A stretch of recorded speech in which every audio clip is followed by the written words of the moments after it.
আসসালামু আলাইকুম। Hello everyone, welcome back to my channel.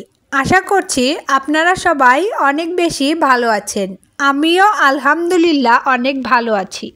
আজকে আপনাদের জন্য ঈদ স্পেশাল গরুর মাংসের চর্বি, মাংস এবং কলিজা দিয়ে হালিম রান্নার রেসিপি নিয়ে চলে এসেছি।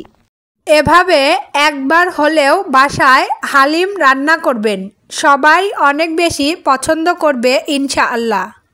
তো চলুন দেখে নেই এর প্রস্তুত প্রণালী।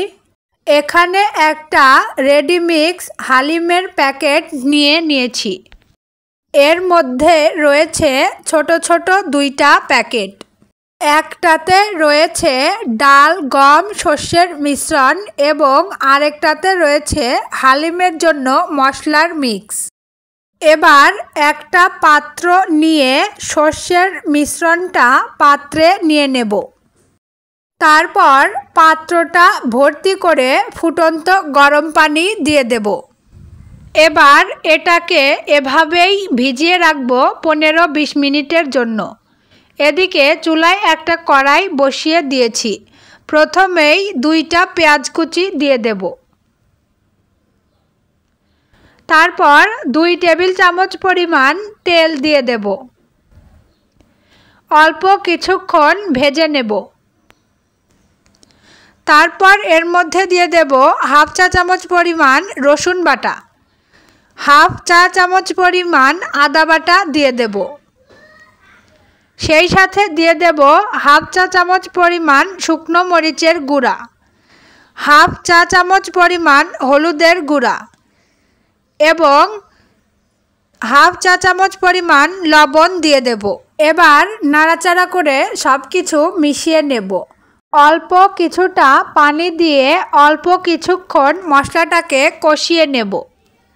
এখানে গরুর কলিজা চর্বিসহ মাংস ছোট ছোট টুকরো করে নিয়েছি, সেটা দিয়ে দেব প্রায় 500 গ্রাম পরিমাণ।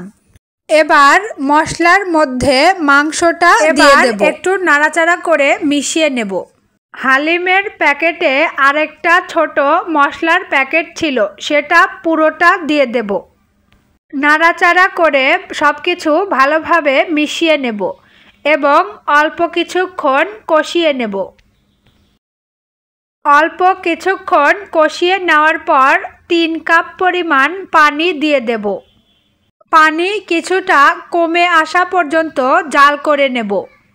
আগে থেকে ভিজিয়ে রাখা শস্যের মিশ্রণ পানি সহ দিয়ে দেব। আরও 3-4 কাপ পরিমাণ পানি দিয়ে দেব। এতে করে একদম পারফেক্টভাবে সিদ্ধ হয়ে যাবে। একটু পরপর নাড়াচাড়া করে নেব। রান্না হয়ে গেছে। এবার এটাকে চুলা থেকে নামিয়ে নেব। চুলা থেকে নামিয়ে এটাকে একটা পাত্রে ঢেলে নিয়েছি। কিছুটা কাঁচামরিচ কুচি দিয়ে দেব। তারপর কিছুটা পেঁয়াজের বেরেস্তা দিয়ে দেব। লেবু আপাতত এভাবেই দিয়ে দিচ্ছি।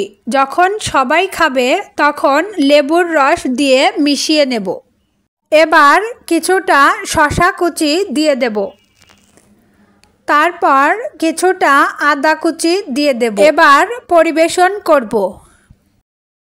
পরবর্তী ভিডিও দেখার আমন্ত্রণ জানিয়ে আজকের মতো বিদায় নিয়ে নিচ্ছি।